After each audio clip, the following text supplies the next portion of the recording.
can't help but daylight fold the gold and red. I'm in way over my head.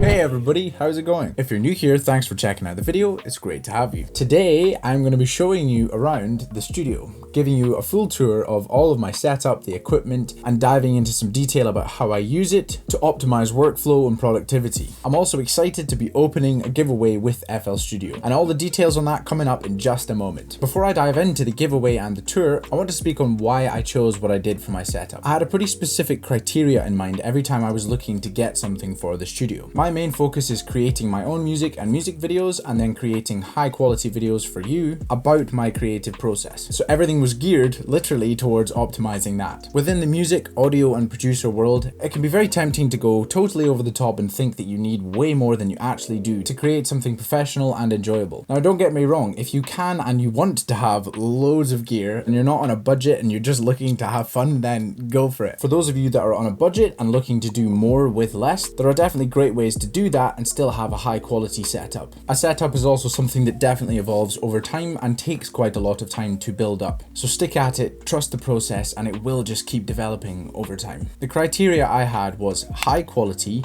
high functionality, ease of use, highly durable, somewhat minimal, and for the most part transportable, and also affordable. A challenging combination, but definitely possible. And of course, an extra bonus if it looks stylish too. Everything that is mentioned in this video is linked down below, including the entry to the giveaway. The wonderful team over at FL Studio contacted me, and to celebrate the completion of this music studio, they wanted to collaborate with me to offer a giveaway of 3 copies of FL Studio to some lucky winners. And I'm also going to add in a 30-minute Zoom call with another lucky winner. The link to the giveaway is down below, and all of the information that you need to enter successfully will be there too. But if you do have any questions or run into any issues, then please do get in contact via my email or my Instagram. The giveaway starts today and will end on the 12th of December, well in time for Christmas, and I'm really excited to share the winners with you. Please do share it around with your friends and family or anyone that you think would be interested in entering, and I wish you all the best of luck. It's so cool to be able to do this, so thank you very much to FL Studio, and thank you to you for watching the videos and supporting me, the channel, and my music. You, my friends, are the best. So let's go for a studio tour.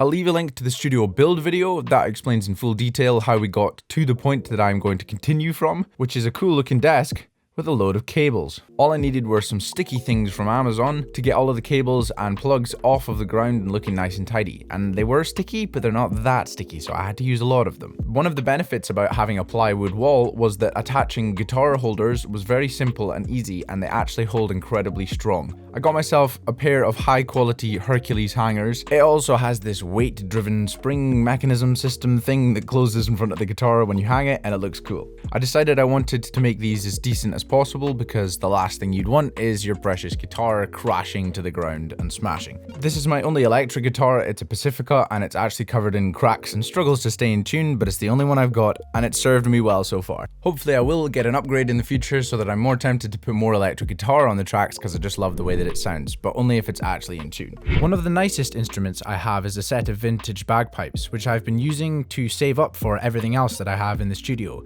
by busking on the street or playing at weddings and parties, and I've lost count of the number of hours that I've spent playing the bagpipes to save up for everything that I have here. To continue on with the rest of the instruments in the studio, I also have a nice Takamine acoustic guitar, and this one does a much better job of staying in tune, so I tend to put this on my tracks a lot more often. It's got a really nice wooden finish, it's relatively inexpensive, but the tone is lovely. It's also electroacoustic, so I can plug it into my speakers to get an even more rich and full sound. I've found it so helpful to have the essential instruments that I want to practice or use more of in my tracks quick and easy to access. It's a really effective tip for productivity, and it helps maintain that inspirational momentum. When it comes to recording sessions though, if I'm not using the guitars, I will either dampen the strings or put them away so the microphone doesn't pick up resonant frequencies from the guitars. The other key instrument I have is this Roland FA08 digital stage piano. It's got some great twiddly fiddly bits and some awesome sound banks, which I need to make more use of in the future. It also has weighted keys, which just makes the playing experience much nicer, and it's right beside me so that I can jump on it whenever I need to. General rule of thumb, if it takes me any longer than 20 seconds to get onto an instrument when I'd like, then it's going to slow me down and limit productivity. And at the moment, it probably takes about 10 seconds. Quick tip, when we built the studio, I put in as many plugs all around the room as I could with USB charging points, and they all keep getting more and more useful. useful. Speaking of useful, I also got this Hercules phone holder for my microphone stand, so I can look at lyrics or I can use my phone as a microphone. I just have an old school iPhone 6, but it still works really well for recording ideas or samples. If I need higher quality samples or recordings, I will often use my brother's handy Zoom H1 recorder.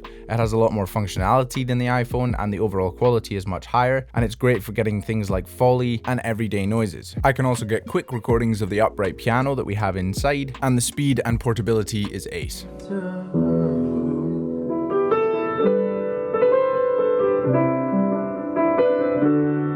For all the highest quality recordings, including my vocals and other instruments, I use this Rode NT2A condenser microphone. It's very affordable as far as high quality microphones go, and it's also very versatile with several different options for changing polar patterns and input high pass filters, but it's very simple and quick to use. I also find it works well with my voice and it's what I've used for a long time, and perhaps I will expand and use other microphones in the future, but for now it's working great. I also have the classic SM58 dynamic microphone, which I was using originally, but it's less suited to my style of voice and seems to work better with louder input, but currently I've lent it to my brother. When recording with those microphones, they all go into my audio interface, which is the Audient ID4. Fitting with the theme, it's a very simple, cost-effective and efficient interface that sounds great. Ideally in the future, when working with other people and recording more things all at once, I would expand to a larger interface, but for when I'm working on my own stuff, it's perfect. Honestly, I love this little thing. It's so well built, it looks really nice, it's actually very portable as well, and it's taken a bit of a beating when I've been traveling, but it's continued to perform incredibly well since the day I got it. It connects directly to my Surface Book 2. This laptop has been the main powerhouse over the last couple of years, and it's served me incredibly well. It's well kitted out for music production and also for video editing, of which I do a lot of both. The specs are up on the screen, but it has 16GB of RAM and an i7 processor, along with a 4K display, and all of those go a long way to giving me the quality I'm aiming for. The screen does detach from the keyboard to become a separate pad, and it is also touchscreen, which has proved to be really useful, though certainly not essential. For a laptop, it's been pretty amazing, but I do hope to upgrade to a PC and get a separate monitor screen so that I can mix and master and edit more effectively, but that stuff is expensive.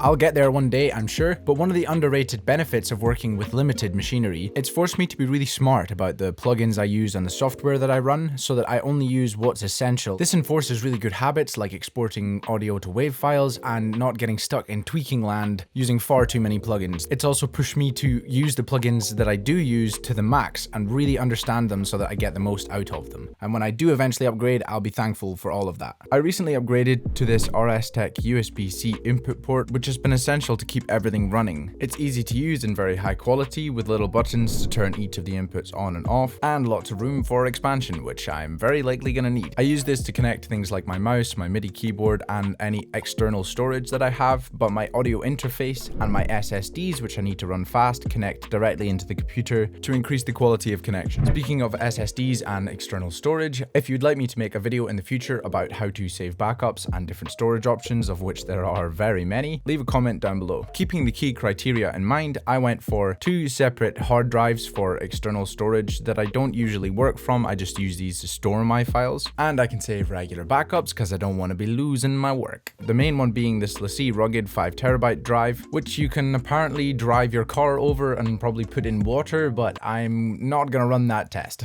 I then also use a LaCie rugged SSD, which I actually work from. I save my projects and some of my audio sample libraries on here, and it runs very fast and will free up the SSD built into my laptop for running the software and plugins. This one I connect directly into the USB-C port in my laptop for a higher speed connection. I also got myself a couple of terabyte of Google Drive online storage for that extra versatility and extra backups. The whole operation is controlled by one of my favorite items in the studio, which is the spaceship. And look at it, it's so cool. It's actually called the Logitech G502, and it's brilliant. It fits perfectly with all the criteria, being highly functional but not too expensive. It is geared towards gaming, but it's actually a stylish gaming mouse rather than over the top, and the extra controls that it has make editing and producing much quicker and easier. It has a DPI setting that goes up to 16,000 and is completely adjustable, and has up to 11 programmable controls, of which I definitely haven't got the most out of yet. At this point, you'd probably think that I'm sponsored by some of the companies that I've been promoting in this video, but actually I'm not sponsored by any of them. If I promote a product, it's just because I think it's actually really good and worth having, even if I did promote a product in the future that was sponsored. So buy yours now.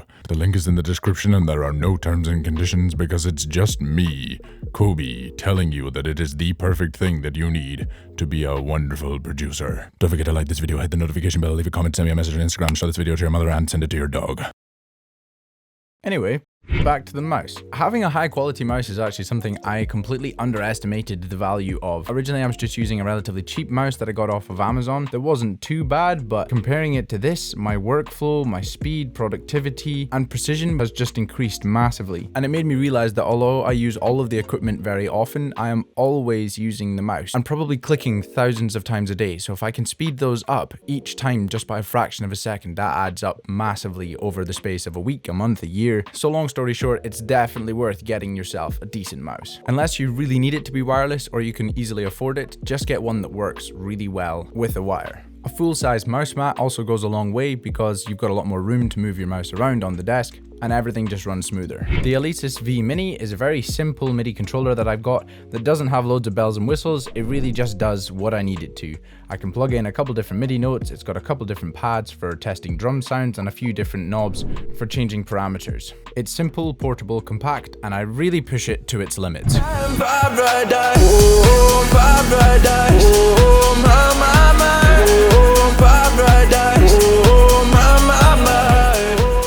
The Audio-Technica 80H M50Xs are my headphones of choice. I love these things. They sound fantastic and give a very clear reference. They also seem to have a very transparent bass response, which I find is really helpful for mixing things like 808s and subs. They look stylish and professional, but they're not over the top, and they also feel great on the head. I wear these for hours on end and they still feel comfortable. They're used in professional studios all over the world, including very many popular artists, and if your mix sounds good on these, it's likely to translate well elsewhere. My reference monitors are the Kali Audio LP6s, and they're the special white edition, and these also sound great. They're at a really reasonable price point considering how high quality the sound is. I really like the style and they're also very easy to set up. I also have them propped up on some 10-pound yoga blocks that I've recently doubled up and are doing a great job to support the speakers, absorb the sound, and get them up to the right height for my ears until I can afford some higher quality audio stands. One of the best things about working in the studio is the epic view that I have upwards to the sky, but I also have a decent blind that I can pull down for when I'm recording to prevent reflective noises coming, but I'll talk more about that in the acoustic panel video. My current camera setup is the Sony Alpha 6400,